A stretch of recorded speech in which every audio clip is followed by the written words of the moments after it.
This is Newkirk, spawning in the bottom left-hand position as the red Terran from SK Telecom T1. His name is Fantasy. His opponent spawning as a blue Protoss on the right bottom side of Newkirk. His name is Oz, playing for EGTL. Yes, indeed he is. Like I said, this is for Oz's first PVT in Pro League. And a little bit of history behind these guys. In case you guys missed it earlier, Oz did win against Fantasy in the auction all-kill OSL last year. So in individual leagues, Oz does lead over Fantasy. But in Starcraft2, Fantasy has 1-0 against Oz. I don't know how they came up with the data, but there it is. It's like they played like one random custom game on like Pro League. Oh, okay. It's in Pro League. It's an official record. Okay, gotcha. Not even unofficial. It's official. Now, I want to say something about EGTL. This past week, I've been talking with some friends, and they were like, oh, EGTL is the new Air Force Ace of Pro League. Certainly not. They're still at 9 wins. They're only 2 wins behind all the other teams that are in the middle ranks. You know, they could still make it through. Air Force Ace was a team who was like, 2 times behind everyone else. EGTL, are they behind? Yes. But, is it done for them? No. They still have rounds 4, 5, and 6 to get through. And what they need during this time is the support from the fans. That's what they need. They don't need, fans going like, oh, EGTL is done. They need someone to support them throughout the whole Pro League season. Gotcha. So I guess if you're a fan of EGTL, let them know, guys. You can tweet at them, you can talk to them on the forums, all that fun stuff. Let them know. All right, guys, it looks like we have a gas opening for Fantasy here. So he's going to have his gas before the barracks, but will it get scouted? It looks like we're not going to see a drop here, so Fantasy going to essentially be showing Oz his hand early on here. So Oz, he's got to be feeling at least decently comfortable seeing this. He'll know the Fast Reaper is coming his way, so he is making a solid right now. He's even chrono boosting it out. Nope, no Cybernetics core. Yeah, no Cybernetics core. I'm sure he'll be building that very soon here, but there we go. Actually, quite he actually got the Zealot before the Cyber. This is a little interesting by Oz. Seems like he wants to get 2 Zealots out for the Reaper early in the game, or even use the Zealot to pressure his opponent. I think maybe he was considering going for a faster, greedier expansion if he saw his opponent going for something like that, but after seeing the Reaper opening, he's going to go ahead and get that Zealot out. Now, we do have a reactor following this, the Reaper coming out here. The Zealot, though, I feel like it may get picked off here unless Oz is really careful and can have that Zealot hidden from the Reaper, and it's going to just, barely see it. So now the Zealot, it can eventually kill it, but it's going to take a little bit. So now it's kind of a weird position, I feel, for Fantasy. Either he commits to doing some aggressive moves here, or he tries to go for the Zealot. It looks like he just wants to have an identity crisis and not scout. Yeah, I still have no... Well, it seems like he actually calculated that the Reaper is not going...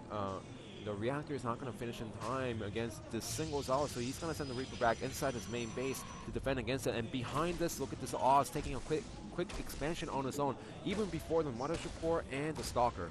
Yeah, you know what? Actually, this is kind of working out pretty nicely for Oz, because you know what? He's forced the bunker there that, Fantasy, I'm sure, didn't want to make. The Reaper hasn't done any scouting, actually. He has no idea what Oz is up to right now. And now Oz, he's going to have that Stalker out for when the Reaper eventually comes into his main base.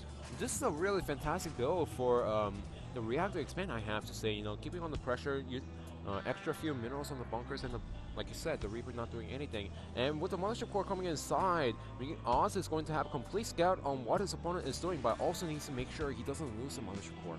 Yep. All right, well, that Reaper is able to get a scout off on that Nexus there, and the Mothership Core moving in. Maybe it will be able to snipe off an SCV or two, going to chip away at one of those SCVs there, and the Marines are coming, though, so Oz, he is going to be forced to back away. He does scout the fast starport, though, so, Oz, he's in the know.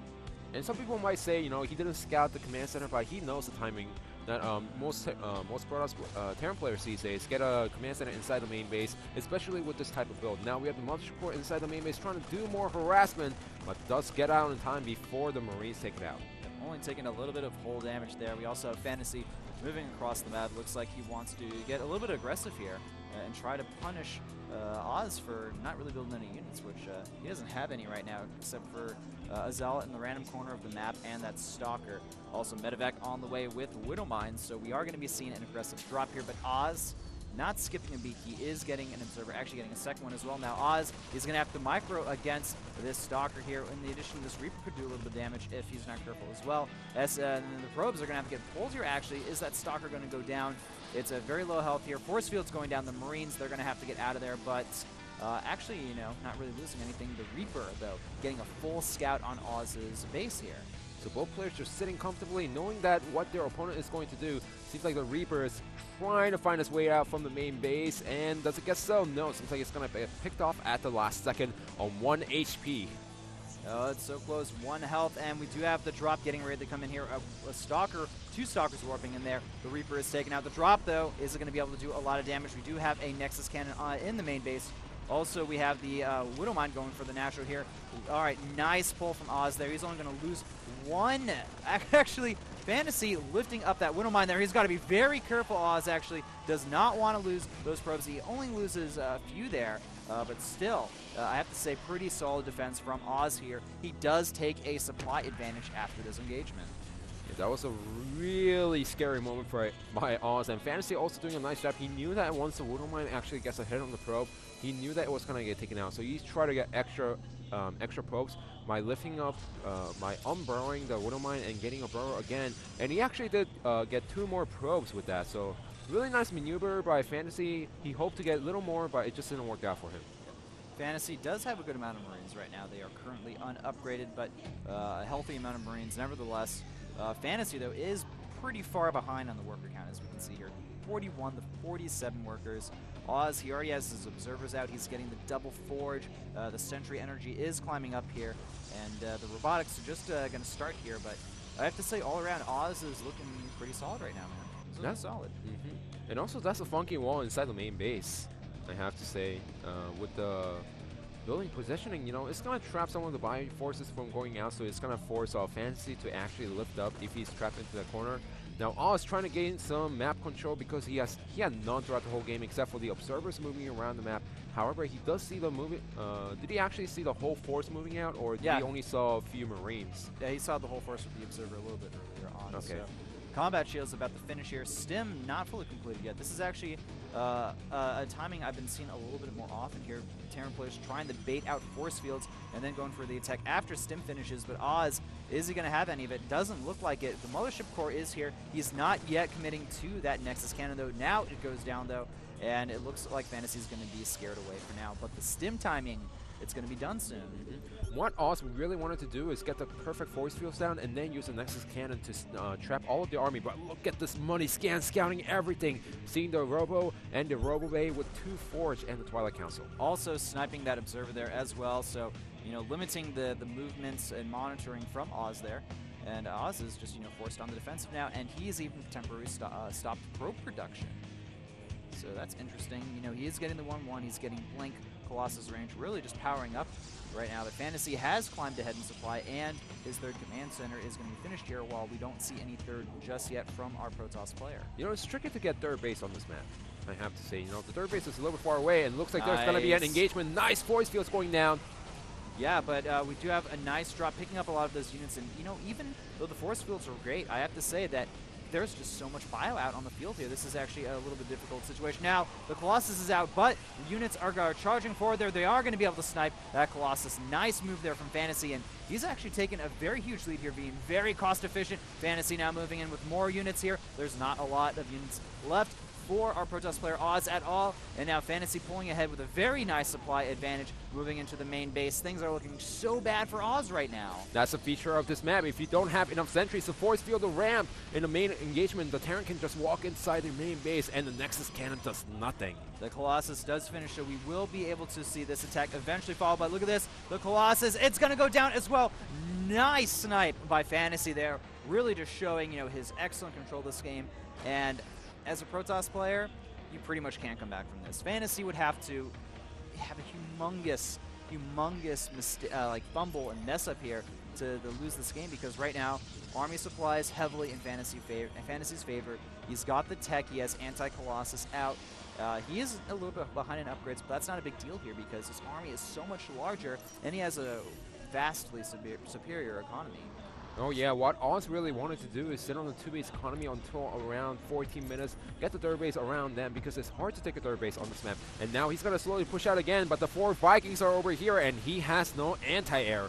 No anti-air at all here. That Colossus is going to get sniped off quite easily there, and these sentries are going to possibly fall as well. I think Oz is trying to bait Fantasy in there, but it doesn't even matter because there's not enough force fields. Fantasy moving in, killing off pretty much all of the units of Oz. What has Oz had? Nothing. Even Fantasy dancing his bio now. He knows this game is essentially over, and he has secured the 4th match for SK Telecom T1 here. Yeah, it seems like this is going to be a reverse Fantasy GG timing with Oz trying to pull all of his probes, trying to make something work. But Fantasy just enjoying his game right now. Yeah, well, if you're behind as Protoss against Terran, it's so hard to get back in the game because you just lack those tech units here. And, you know, that's going to be it. A weird slash there from Fantasy. That could actually be a mistake.